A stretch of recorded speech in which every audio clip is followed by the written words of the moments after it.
Okay, good Erev Shabbos, everyone. As we learn the special segment known as For the Shabbos Table, sponsored by the Rubin family, with the tefillah that they should have a healthy Ben Zachar, and they should be blessed with Atzlach and Ruchnius and Gashmias, also by a wonderful woman who's sponsoring this, co-sponsoring this segment, with a tefillah that her two daughters should find their wonderful zivug quickly and easily. So the Torah gives us a charge, famous charge, Re'ei anoichi noisen lefneichem hayayim bracha uklala. Bracha uklala. See, I am giving before you today blessing and curse. Make a wise choice. Life is full of choices. A Jew always, this is called bechira. Right? So, Moiser Adam in a behema, this is how we're extra than an animal. We have the ability to choose, to make right choices. And we're constantly confronted by choices. The Sefurnai makes an interesting observation. He says, Shelo yiyah in yonecha al oifen beinani. Over here, there's no pariv. K'moishehu haminig b'roiv. Usually, the shvil azov is to go the middle way. But when it comes to avodas Hashem, it's black and white. It's bracha and klal. It's blessing and curse. There's no pariv. Now, you might say, Rabbi Weiss, what are you talking about? I'll give you an example. I'll take a Jewish marriage. A man could say, look, my wife goes her way and I go my way. I'm not causing any trouble. I'm not doing anything bad. I'll just live my life and she lives her life. That's not enough. It's not enough. The Torah says, "B'chol drachecha do'ehu."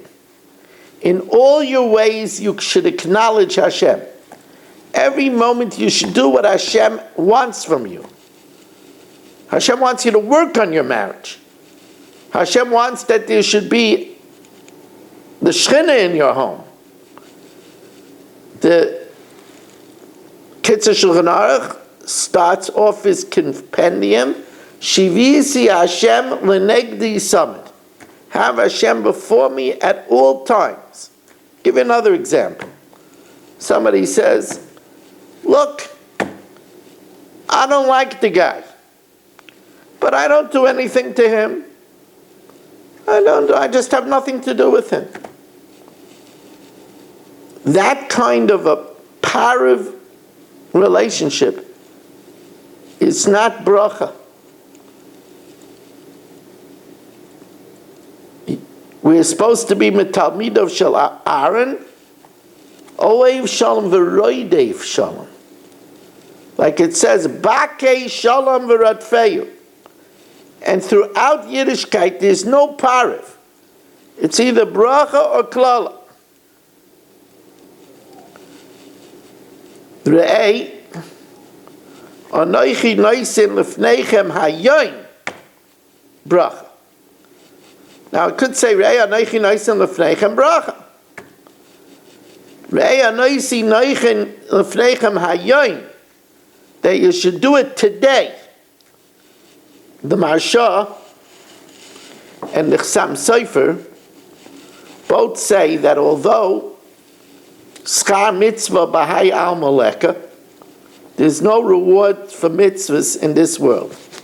In this world, there's no reward for mitzvahs because there's no bank big enough to cash the check of one mitzvah. But there is reward in this world for doing it bezrizus, for doing it with alacrity. A person, a lot of people give money to tzedakah. But some people, till they get around to give the money. Other people, the marshal, a shul has to run. They need money. There are people that give it right away. There are people till they get around to it. For that zrizos, there's reward in this world. I wanted to say that I believe that it's a remez. We know that there's a Maimer Chazal, Zrizin Makdim in Lemitzvahs. So the literal meaning of that is simple, that those that act with alacrity, Makdim in Lemitzvahs, they do the mitzvah beforehand. They get to it right away. But I think there's a meaning also, Zrizin, those that are energetic, Makdim in Lemitzvahs, they get earlier their reward. Because people that just do the mitzvah, they get the reward in the next world. But Zrizin, for the Zrizas, Makdim in Lemitzvahs, they already get the reward in this world. The Vilna Gaon explains with this, a famous pasuk in Hosea. There's a pasuk in Hosea, Perek Vav, pasuk Beis.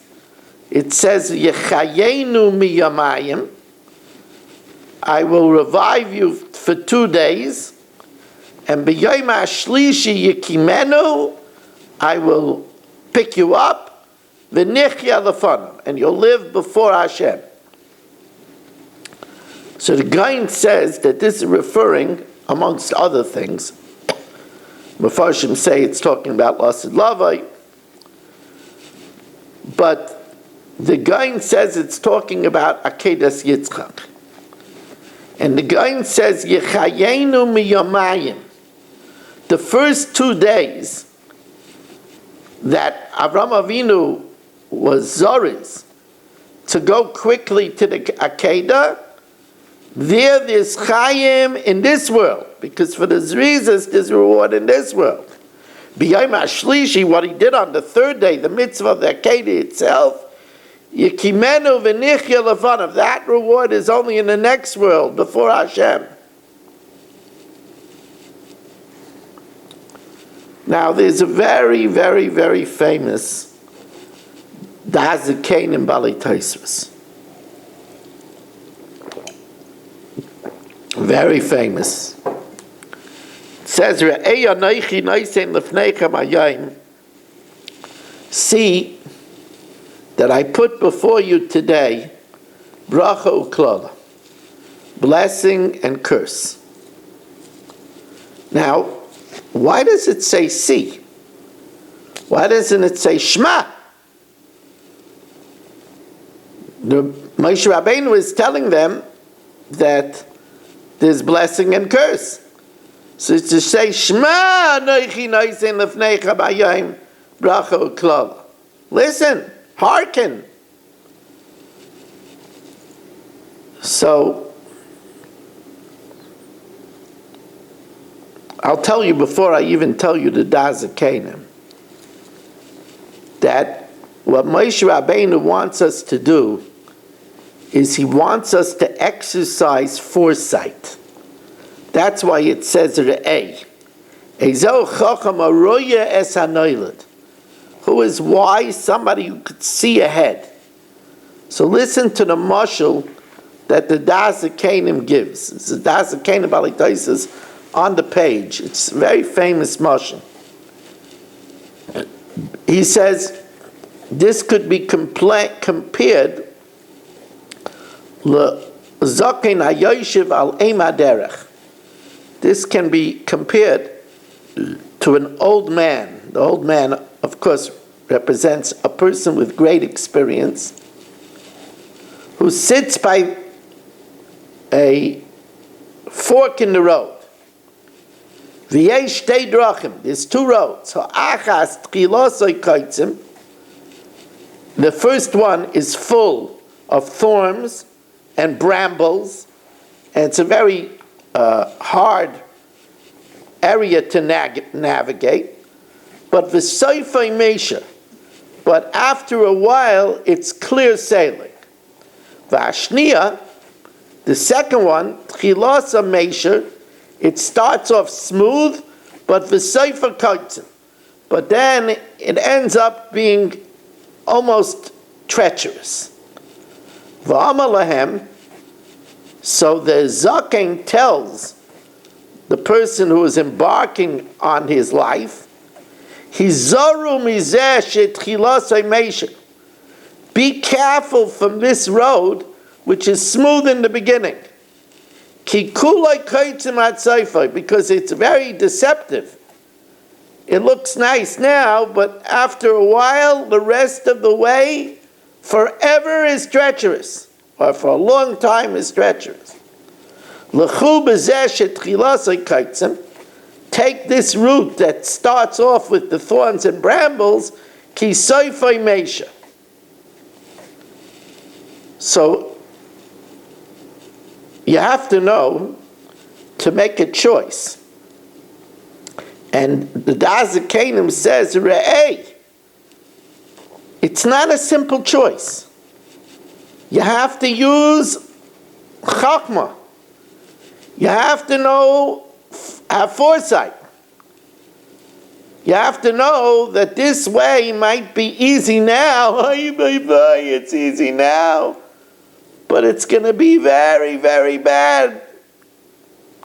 While this way starts tough, but at the end it's smooth sailing forever. The Dazakain Balitaisa says, don't take this route that's smooth now over here, because it's going to be Gehenna in the next world. Take the road that's a little hard, because then it's Olam Haba forever and ever. There's a very big lesson over here. One would think that if they do the right thing, then things will be smooth. We see from this Dazakanim it's not that way. To the contrary, what's the Maimer Chazal that we say? Kol ha'scholos kashos. All starts are difficult. So this is a very important lesson that we're learning. We shouldn't think, well, if I'm doing the right thing, then Hashem should make it glide. It should be smooth. The fact that it's not smooth, no. There's a Yetzer Hara in the world. And when a person starts to try to do something good, the Yetzer Hara comes and is misnaged and opposes us. That's the way of the world. It says, Yitzer shel adam miskaber alav b'chol yom, v'im ein HaKadosh Baruch Hu oizroi, ein yachaloi. If Hashem wouldn't help, we wouldn't be able to prevail. So the way it is that whenever we embark on something, here's a person, they decide that they're going to try to get up for a minyan. And it's very hard. And they're tired during the day. And it's rough. It's rough going. Person says, well, if it was the right thing, Hashem wouldn't make it so rough. No. Tchilasa kaitzim. In the beginning, it's thorns. But we have to know that that's just the beginning. Kol ha'scholos kashos. But kol ha'bolitar Messiah Moisai. When a person wants to do the right thing, then Hashem helps them. The only thing we have to know is that in the beginning it's taka hard. That's the Dazakanim Balitaisas. That's the big chiddush that the Dazakanim is teaching us.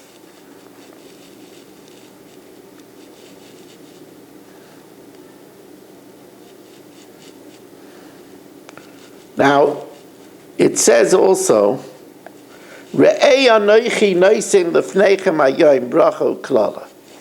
See. Again, why does it say see? Why doesn't it say Shema? We have to know that although bracha and klala is a lot of times obvious, but it's not easy to see it. Let's take, for example, somebody that smokes. Now, the smoker could be a very intelligent person. Now today, how could an intelligent person smoke? We know smoke causes cancer. Every cigarette has at least 43 carcinogens. It causes heart disease. It messes up a person's breathing. We know it. I mean, it's medical fact. So we know what the bracha and the klala is. It's a bracha not to smoke. It protects the family from secondhand smoke. It's a klala to smoke. And yet we have many intelligent people that smoke. You know what the problem is? Because they can't see. Ki ha-shoiched ya'aver einei pikchim. Because bribery blinds the eyes of the intelligent. The smoking relaxes the nerves. And that's a bribery. And when there's a bribery, you can't see. It's a big problem. That's why it says, Anoichi noisin lefneichem hayom bracha klala. Can't understand why do people do things. Here's another thing. There's a big problem today of shmiras einayim. People looking at unclean things. Now, why would a person do that? We know that the Rebbeinu Shalom hates it. Alekechem shel elu soinei zima. We know, as the Chofetz Chaim says, it's poigim the soul. Why would a person do it? Because the eye candy is big sheichet. It gives a person a dopamine rush, and it's bribery. Therefore, the pasuk says, you have to see. You have to overcome this bribery that blinds the eyes. It says, B'chol avas nafshecha teichel basa. According to the desire, all the desire of your soul, you could eat meat. We're allowed to have basa taiva. But then it says, "V'lo yisaychel hanefesh im habasa." You shouldn't eat the life with the meat. Now, b'pashtus, this means the life is the blood. Ki adamu hanefesh. Not allowed to have blood. But the Vilna Gaon says another pshat over here, which is a very fundamental idea. The Vilna Gaon says, "V'lo yisaychel hanefesh im habasa." Don't consume your soul with your desire for meat. It's okay to eat. It's okay to enjoy a steak. It's okay to have thankfulness. But don't allow that to become your life. Don't allow that to become your nefesh. V'lo yisaychel hanefesh im habasa. When that becomes your life, the next steak, the next filet mignon, that's what you live for, that's no good. I once told you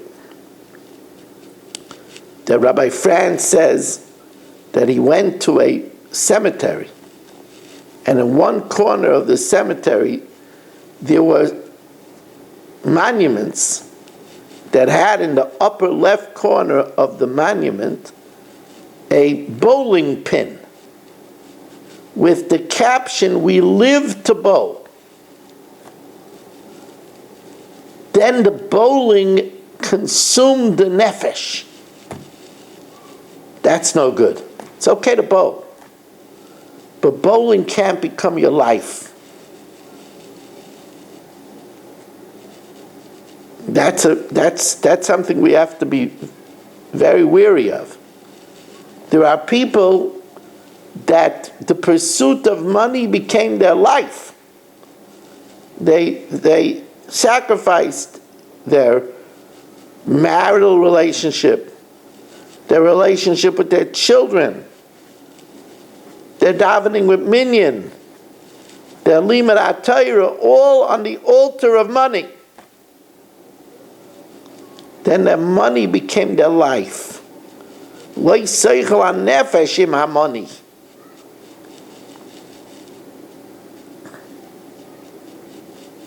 It says, Lo yiseichel kol te'eva. We have to be careful not to eat tarfus. The following story was told by Rabbi Zalman Meltzer. Rabbi Zalman Meltzer, Zecher Tzadik Livracha Zchus Yagen Aleinu, relates that there was a town that many of the people didn't like the Rav. It's not an uncommon thing that the Rav gives Musar, and people don't like it. They feel restricted, and they don't like the Rav. Once there was a shaila about the kashrus of a certain animal, and the Rav paskin that it was mutter, and he made a mistake. They found out that he was wrong. There's a halacha in Shulchan Aruch that it was treif. So they figured they got him. Now they'll be able to get rid of him. So they sent to the Kovner Rav, the Gadol Hadar at that time,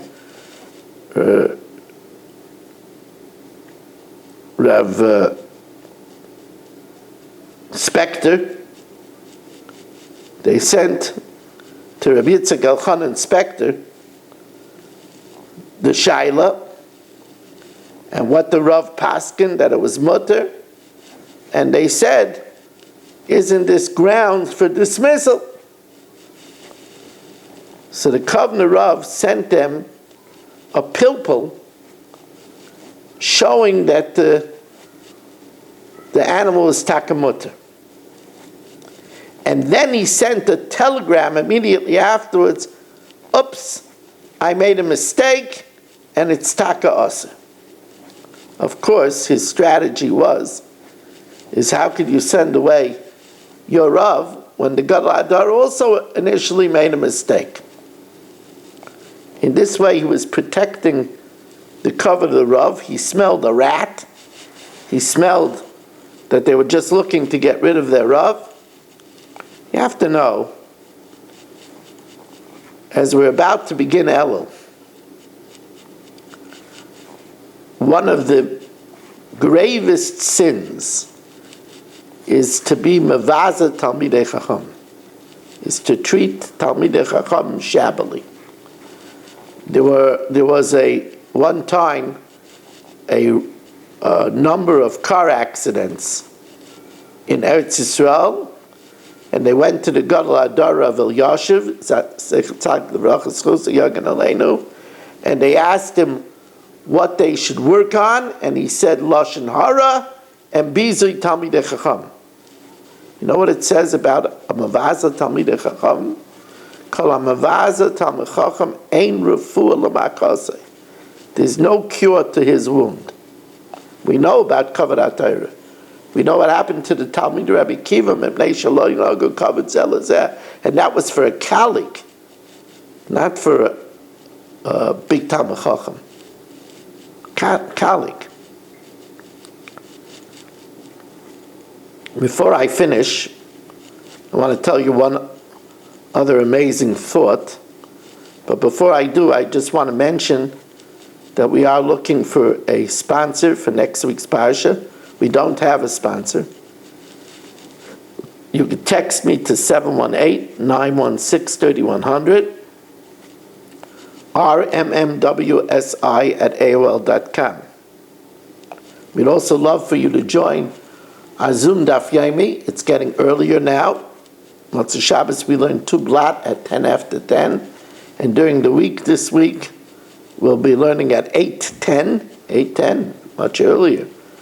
You go to zoomdaf.com and put in meeting code, all caps, RMMW, Rabbi Moshe Meir Weiss. Bonim atem la'Hashem Elokeichem. The love that Hashem has for His people. There's a Maisa that in the Chassidus of Koznitz, they say that it's a big skula to say over this Maisa. Maisa has been said throughout the ages.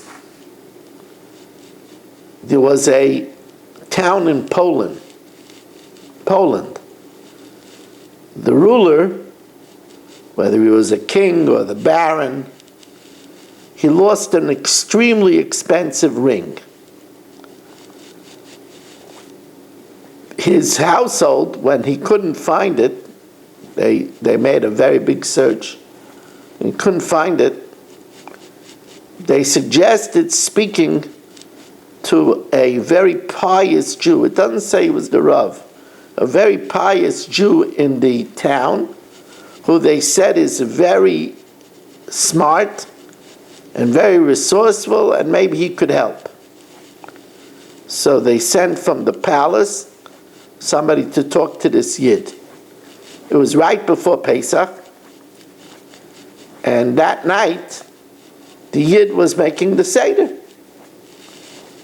It happened to be that the rabid anti-Semitic priest was passing by the home of this Yid, and he passed by and he saw through the window, Chayav Adam Liras Atzma Kilu Yotzim Mitzrayim. So everything was decked in finery, and they were singing and they were rejoicing. And the priest, it came to his mind, he went to the king and he told him, you asked this person to help you? You know what he's doing? He's frolicking, he's dancing, he's singing. Your worry is not on his mind at all. So the king, went to see. And he went and he looked through the window of this Yid, and he saw that they were having a celebration. And they started just that moment to sing Dayenu. Day, Dayenu, Day, Dayenu, Day, Dayenu, Dayenu, Dayenu. It happened to be that priest's name, believe it or not, was Dayenu. So he said, he must be sending a signal. He's afraid of the priest. He must be sending a signal that the priest is the one that took the ring. He arrested the priest, told him the jig is up, and they searched the priest's house and they found the ring. It's an incredible story.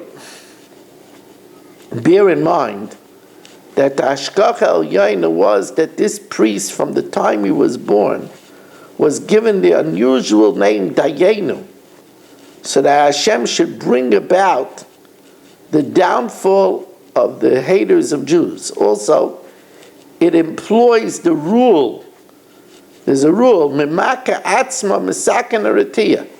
From the wound itself, Hashem fashions the cure. Here it was the priest who brought the king to the house, that the king should come precisely at the time that they were singing Dayenu to unmask this wicked priest.